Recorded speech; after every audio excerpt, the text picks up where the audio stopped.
Quando assistimos na televisão matérias jornalísticas mostrando o desmatamento de grandes áreas da Amazônia, na Mata Atlântica e no Cerrado, ficamos indignados com o descaso das autoridades em não proteger a nossa biodiversidade.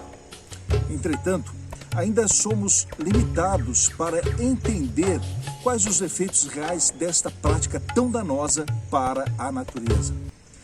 Na verdade, os cientistas estão preocupados e alertando sobre os efeitos da fragmentação da floresta, através do desmatamento sobre a biodiversidade. Este problema é mais sério em regiões onde muitas espécies possuem pequena área de vida, pequena área de ocorrência natural ou áreas pequenas possuem alta percentagem de espécies endêmicas.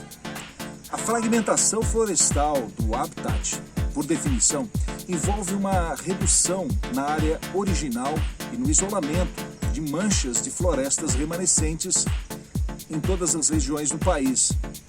Na Amazônia Legal, por exemplo, a consequência inicial e mais óbvia da perda de habitat é a diminuição na riqueza de espécies.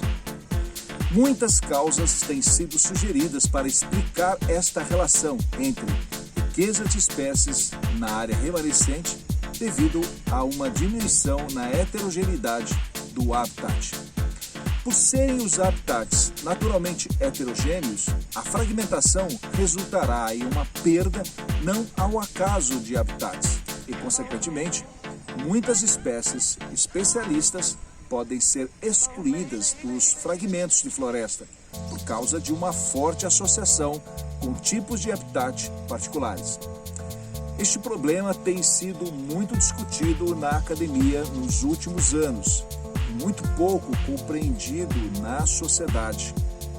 Mediante o exposto, escolhemos esse tema para análise da nossa revisão sobre fragmentação florestal e a perda da biodiversidade, assunto que já foi cobrado no Enem recentemente.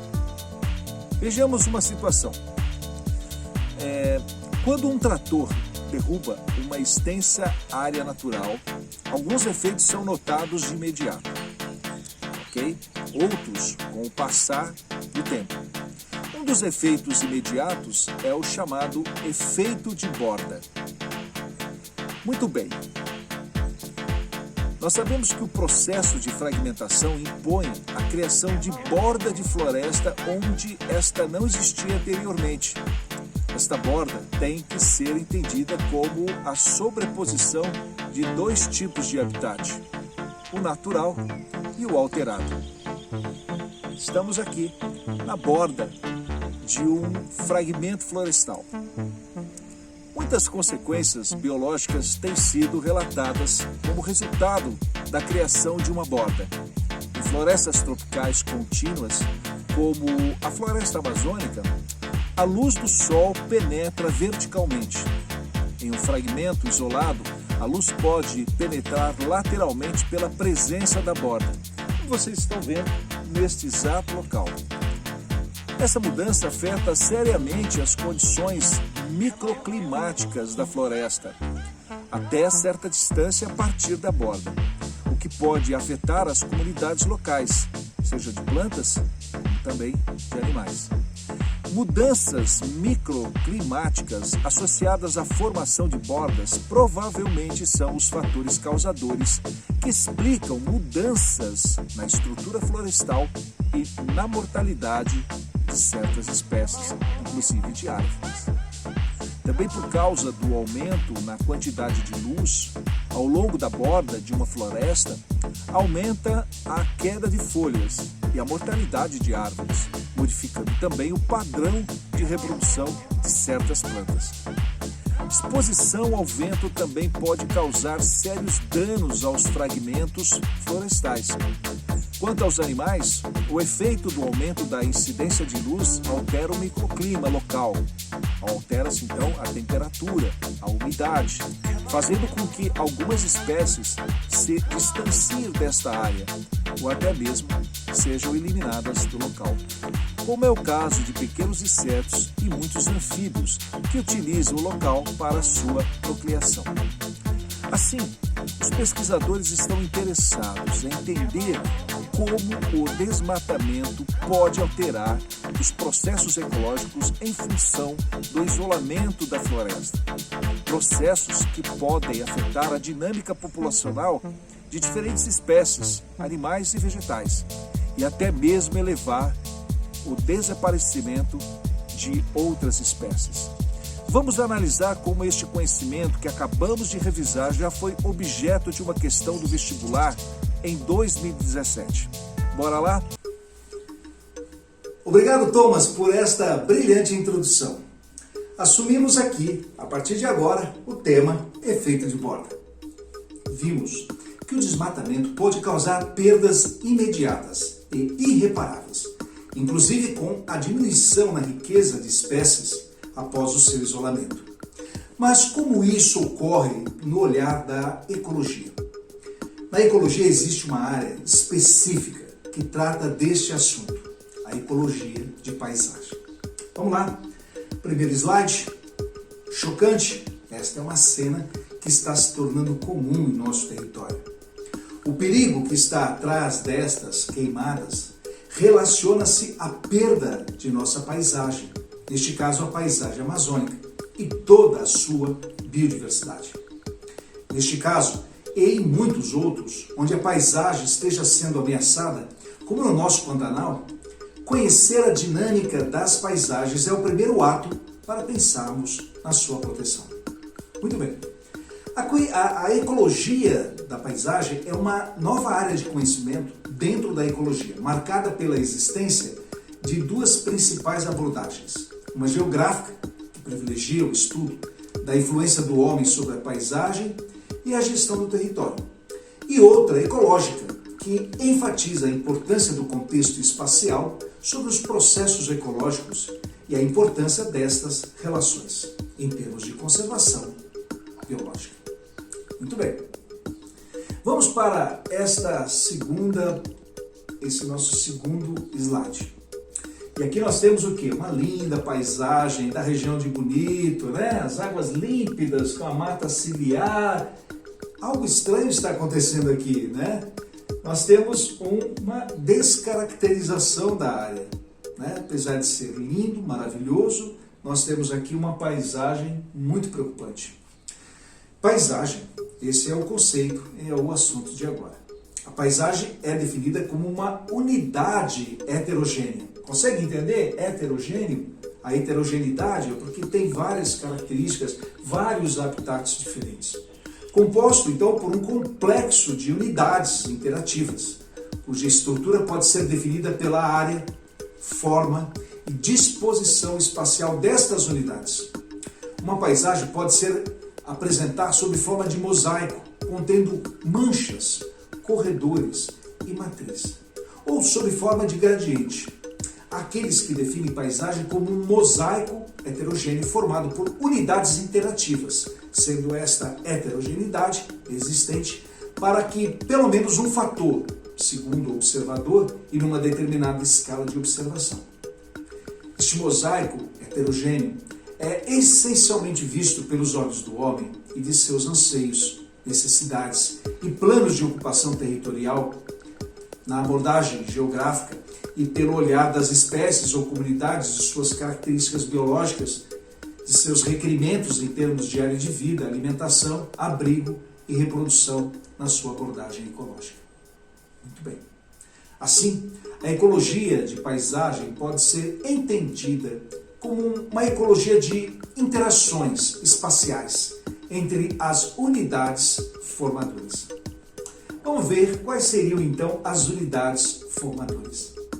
Quando olhamos para uma paisagem como essa, é fácil até identificá-las. Mancha, que seria esse grande fragmento florestal. Corredores são esses fragmentos que conectam as manchas, ou os fragmentos. E a matriz, que é esta área toda descaracterizada. No passado, a matriz possivelmente era uma mata, era uma floresta exuberante, mas agora foi substituída por uma atividade antrópica e ela dominante, então a matriz é dominante. Matriz, o conceito de matriz é a unidade de paisagem que controla a dinâmica da paisagem. Em geral, pode recobrir a maior parte da paisagem, sendo a dominante em termos de recobrimento espacial, ou por ter um maior grau de conexão de sua área, ou seja, um menor grau de fragmentação. Corredor é uma área homogênea de uma unidade de paisagem que se distingue das unidades vizinhas e que apresentam disposição espacial sempre linear. Em estudos de fragmentação, considera-se corredor apenas o elemento linear que liga dois fragmentos anteriormente conectados. Já a mancha é uma área homogênea, de uma unidade de paisagem que se distingue das unidades vizinhas e tem extensões espaciais reduzidas e não lineares. Vamos entender agora o que vem a ser a fragmentação. Olhe para a primeira imagem aqui, no canto superior. Quando os primeiros descobridores desembarcaram no Brasil, ficaram estarrecidos com a exuberância e a vastidão das nossas florestas, principalmente a Mata Atlântica. Hoje em dia, por onde quer que andemos, dificilmente encontraremos áreas com vegetação nativa contínua. A próxima vez que você for fazer uma viagem, preste bem atenção no seu entorno, ou melhor, imagine como seria no passado. Em geral, o que vemos é algo semelhante a uma colcha de retalhos, ou seja, um mosaico de ambientes formados, por exemplo, de áreas com vegetação nativa, mesclados com pastagens, com campos agrícolas e áreas urbanizadas. Qualquer processo que resulte na redução de uma área contínua em um ou vários habitats de menor tamanho, com manchas isoladas no habitat original, circundando por ambientes modificados, é denominado fragmentação do habitat. A fragmentação pode ocorrer naturalmente ou como consequência das atividades humanas, na maioria das vezes, né? Se pararmos para pensar nas atividades socioeconômicas da nossa espécie, veremos que realmente somos grandes modificadores dos habitats naturais. Mas o que a fragmentação tem a ver com o efeito de borda, professor Thomas? Muito bem, esse é um assunto que já foi cobrado nos vestibulares do Enem e também no FUVEST. Vamos ver agora os efeitos dessa fragmentação. Veja, a fragmentação do habitat faz com que os novos habitats tenham um tamanho menor e, consequentemente, uma borda maior. Veja essa imagem que estamos apresentando agora. Nós tínhamos uma área de 64 hectares. E aí, pela ação do homem, esta área foi cortada ao meio, 2 vezes. Por uma rodovia e uma estrada de ferro, por exemplo. O que aconteceu com a área, com o fragmento de 1 km²? Se reduziu a 4 fragmentos.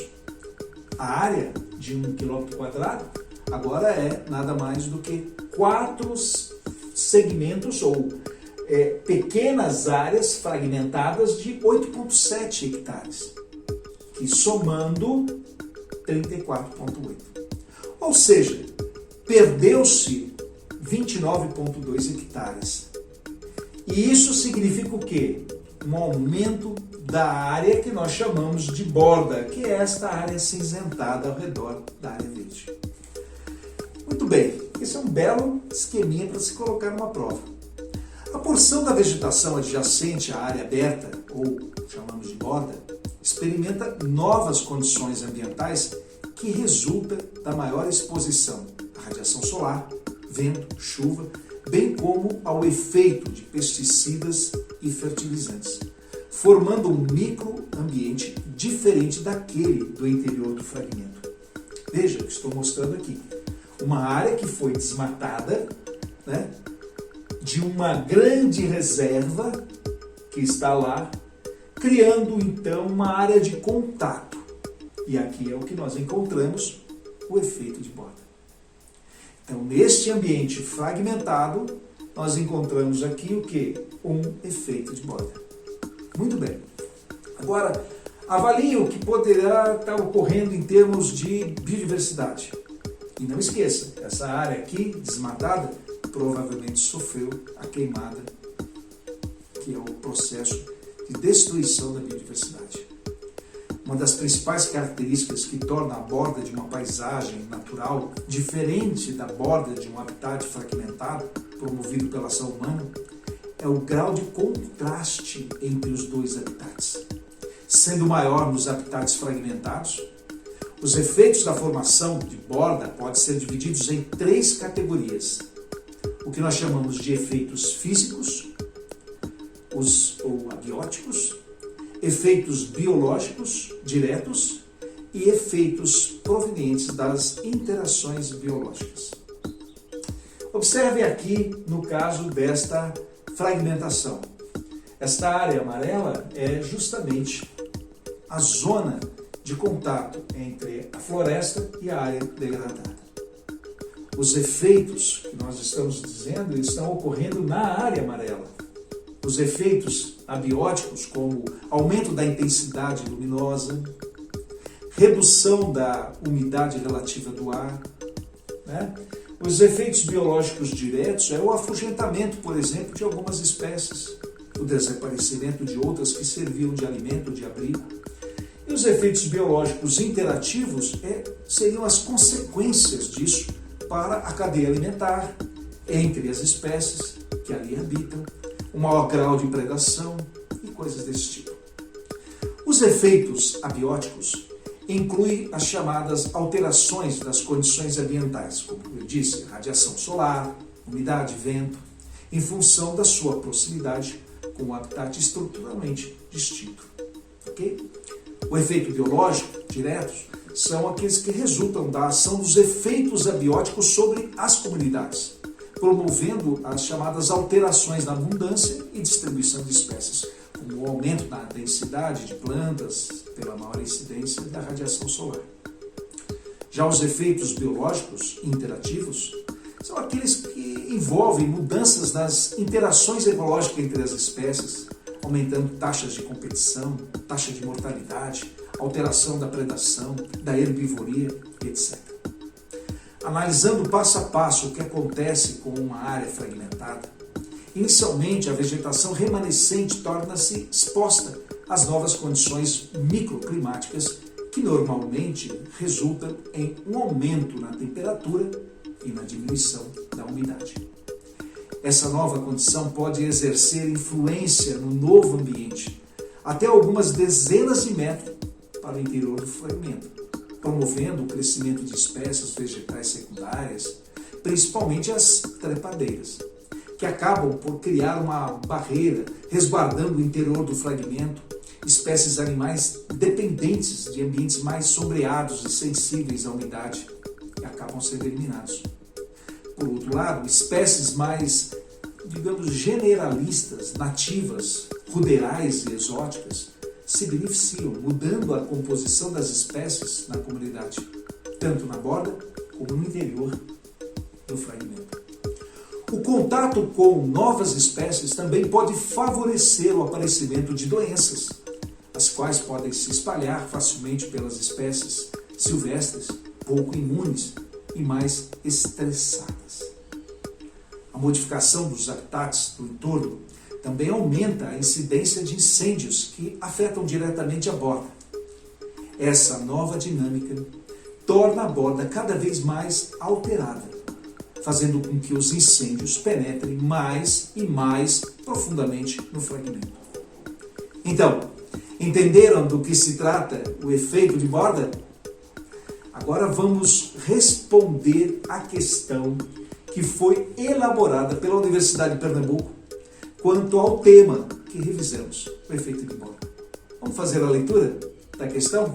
Universidade de Pernambuco, terceira fase, em 2017.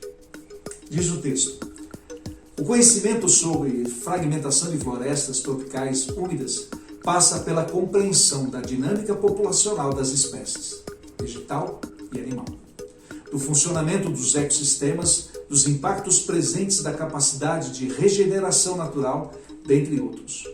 Os cientistas levam em consideração o tamanho e o formato dos fragmentos. Com base no conhecimento sobre fragmentação de florestas tropicais úmidas, analise os itens abaixo em relação às zonas de contato entre um habitat natural e outro antropizado, conhecido como borda. Observe bem as áreas aqui, A e B, ok? Primeiro, fragmentos mais próximos ao formato circular, dá uma olhada, hein? Tem a razão borda, área maximizada, e o centro da área está mais distante das bordas, consequentemente mais protegido dos fatores externos. Será que isso está certo ou está errado? Absolutamente certo. 2. Vários pequenos fragmentos de florestas próximos têm o mesmo papel ecológico e a mesma capacidade de conservação das espécies que uma grande área com o mesmo tamanho. Será? Depois de todo esse conteúdo, você marcaria essa? Não, né? Terceira, o aumento na produção de borda em relação... o aumento na proporção de borda em relação à área torna os fragmentos menos suscetíveis às perturbações antrópicas, como fogo, caça, animais domésticos, exploração madeireira, espécies invasoras, etc. Nossa, muito pelo contrário! 4. Fragmentos especialmente muito finos, compridos ou com formas muito irregulares, como vocês estão vendo ali, né? Apresentando muitas reentrâncias, podem permitir que as perturbações antrópicas penetrem em grande parte na área ou mesmo em toda a área do fragmento, afetando negativamente a floresta. Será que está certo essa? Então, a grande questão, está correto apenas o que se afirma em... Qual alternativa que você marcou? A primeira e a última. Alternativa D de dado. Ok? Se você optou pela letra D, parabéns, né? Então, valeu a pena todo esse esforço, todo esse conteúdo para você entender um pouquinho do efeito de borda. Thomas, agora é com você aí. Segura aí, continue e finalize a nossa aula. Como vimos, o desmatamento pode causar perdas imediatas e irreparáveis, inclusive com a diminuição na riqueza de espécies após o isolamento. Os estudos científicos indicam também que fragmentos maiores mantiveram mais espécies que os menores, o que demonstra existir uma relação clara entre espécies e área. Breve discutiremos mais sobre o assunto em nossa videoaula, que irá tratar da teoria da biogeografia de ilhas, assunto interessante para uma questão FUVEST e também para o Enem. Também não podemos esquecer que a atual taxa de desmatamento nas florestas tropicais também afeta sensivelmente a ciclagem global do carbono e da água. Mas este é um assunto para o nosso próximo encontro. E até lá!